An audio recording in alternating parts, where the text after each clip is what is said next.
you have presented the Republican Party as advocating on behalf of individual liberties, even if that means deregulation so that there could be a smaller government and essentially people can have more freedoms, personal freedoms. Despite the fact that that might undermine the Clean Water Act and lead companies to pollute the waters with toxic waste with no repercussions. However, my question to you is, how can you explain the deregulation that the Republican Party supports for smaller government and simultaneously the hundreds, if not thousands, of bills passed by Republican officials since 2011 that have policed the woman's body and limited female access to contraceptives and to abortion? All right.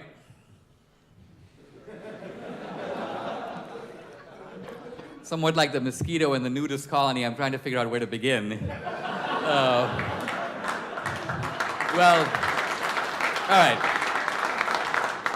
So, I'll say a very quick word about abortion, a very quick word about deregulation.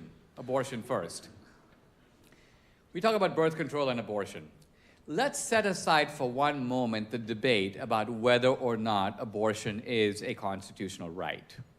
I would submit that it is not. You can read the Constitution, squeeze lemon juice on it, hold it upside down, it's just not in there. But let's assume it was. Let's assume it was sort of invisibly there as part of the Bill of Rights. Right up there with free speech and right up there with the right to religion and the right to assembly and so on. Here's my question to you. Why should the abortion right be subsidized when none of our other fundamental rights are? I mean, you have a right to free speech. Does the government give you money to start a newspaper? You have a Second Amendment right to own a gun. Is the government going to buy you a shotgun? You have a right to free assembly. You got to do it on your own time. You have a right to free exercise of religion. The government's not going to pay for your churches. So, since the government pays for none of our other fundamental rights, why does this right get to be in a category of itself? That's my point number one. Pivoting to point number two. No corporation that pollutes the water should be allowed to do that because that is an actual infringement upon the common good. In other words, that is actually doing harm to the public. This is completely different from the real point of deregulation. The real point of deregulation is to create a scope in which individuals can transact freely. Now, let me give you an example of what I mean. We have a right to health care, and presumably we have an equivalent right to food, right? To eat. What could be more basic than the right to food? Now, let's assume that the government establishes not Obamacare, because that's health care, but an Obama right to food.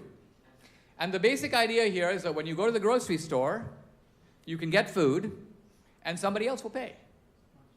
So you walk into the grocery store, you fill up your cart. I would submit, first of all, that you will excessively fill up your cart because you're not paying. And you're going to show up at the counter, at which point the woman behind the counter will notice that not only have you excessively filled up your cart, but since you're not paying, you don't care what the prices are. And so suddenly milk will start costing $45 because some third guy is actually going to be footing the bill. Now, I would submit that this is in a nutshell what's wrong with our healthcare system. That whenever you go to the doctor, the reason that it costs $3,000 when you have a cold is not because it actually costs $3,000. If you were paying, they'd bill you $75. But since you're not paying, and the insurance company is paying, and the government is paying them, the doctor realizes, I'm going to run 45 tests, I'm going to do this, I'm going to do that, it's all going to be money in my pocket, it's going to be money for the hospital, and this poor dude isn't the worse off. So most of the time when we go to the doctor, we don't even ask what it's going to cost, because we don't care, because some third guy is paying. So the argument for deregulation is to try to create a healthcare system where people do have healthcare protections, but in which costs are kept down because the guy who's receiving the service is actually paying for it. Let me just throw out a wild idea. If the government were to say to you, everybody in this country has catastrophic health insurance from now on. In other words, if you have a heart attack, you have some catastrophic illness, it's covered. But for routine health care, right, everyone who is under a certain income bracket, we're going to give you a $5,000 check. Right? You're free to spend that money on healthcare, and if you don't use it, you can keep what you don't spend. I assure you that this will send a shockwave through the whole healthcare system. It changes the whole set of incentives, because suddenly the money is your money. No third guy is paying. Now remember, you're covered for catastrophic, which is actually quite inexpensive because catastrophic events are rare. What actually drives our healthcare costs up is routine healthcare. And that's why Obamacare is so expensive, is it covers routine healthcare, which people should pay for. Our next question is going to be the last question. Sorry to the people still in line. Hello. You spoke a lot today about communism, Marxism, and the far left and progressives. I see a fracturing in the Democratic Party, and a lot of people are moving more towards classical liberalism and left-leaning libertarians. Do you think there's room in the American political system for people who are for limited government, for freedoms and liberties, but are also for things like gay marriage? Yes, I think that this libertarianism across the board has been a wing of the Republican Party. In other words, in the Republican Party, and I think this is even more so, by the way, in the age of Trump, because the Trumpian conservatism is more pro-gay marriage than any other Republican in my lifetime. Whether you agree with it or not, that's a fact of the matter. Trump is simply not exercised over that issue. I think what we're going to see in this country is a disentanglement between the issues of abortion and gay marriage. I see this in the younger generation already. The younger generation is more conservative than my generation on abortion, but less on gay marriage. And so, again, that is not a denial of libertarianism. It's simply a recognition that in the case of abortion, we do have an emerging embryonic human life. And so it cannot be treated with moral indifference, whatever you think about that matter. I don't think that libertarianism really belongs in the Democratic Party anymore. It would be different if the Democrats made room for it. But economic liberty is such a nightmare for the Democrats right now, and that's what they care about. That at the end of the day, they're going to drive out the libertarians who don't get on their bandwagon on the economic issues. Ultimately, the Republican Party is kind of a diffuse party. One camp cares about national security, one camp cares about economics, and one camp cares about social issues. And I would say it's really it's a triangle. And it's hard even to say which one is the most influential. All three are important. For the Democratic Party, the economic issues are the overwhelming issues. And the other two are, I would say, secondary. That's why, for example, Obama and Hillary will change their position on gay marriage. They can't change their position on tax rates, but they can change their position on gay marriage because they care more about the economic issue than they do on the other. So that's the fact of the matter in American politics. Look, I must say, I'll just sum up that this has actually been a very good experience for me. I wasn't quite sure what to expect coming back to Brandeis after many years. Frankly, I expected a little stormier reception. And not that I feared it, because I like stormy.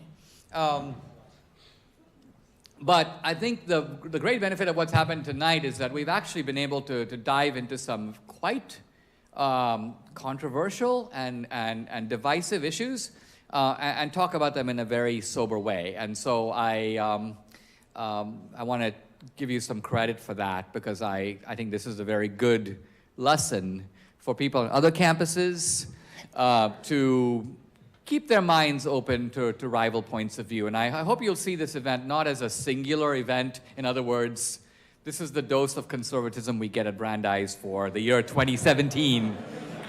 We'll look for some more in 2018. No, you need it. You need a little more regular dose. You know, it was John Stuart Mill, I believe, who said of Coleridge. Coleridge was the right-winger. Mill was the liberal, the classical liberal. That liberalism actually needs, in order to stay strong and in order to maintain its integrity, the pressure that an outside critic or opponent can apply. I'm not an enemy of liberalism. I'm actually, at the end of the day, a friend of it. Liberalism in its true form is something that is a very attractive thing. And remember, liberalism comes from the word liberalis, which means the free man, as opposed to the slave. So liberalism at its core is about liberation. Now notice, by the way, that the liberals of today don't call themselves liberals. They call themselves progressives. They've switched out of the term liberal. Progressivism is something a little different, and I think a little bit more shady. Because progressivism is sort of like, we're the party of the future. Everyone who disagrees with us is the party of the past. We're for progress. But that by itself is a little vacuous unless you can state what direction you're going and why that's a good way to go. To simply proclaim yourself on behalf of progress, a party of the future. Remember, we're all living at the same time. There's no inherent advantage that somebody has by claiming to be the... Bill Clinton, I'm building a bridge for the 21st century. What bridge? This is just idiot talk. So we're on a campus. We need smart talk. We need definitions of progress.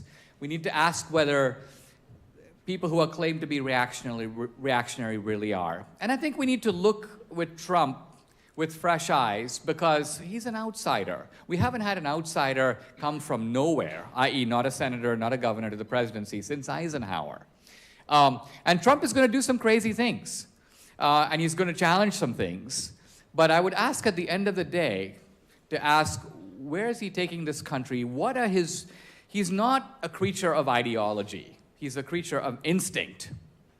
And that's, look at the Syria bombing. Trump campaigned against getting involved in Syria.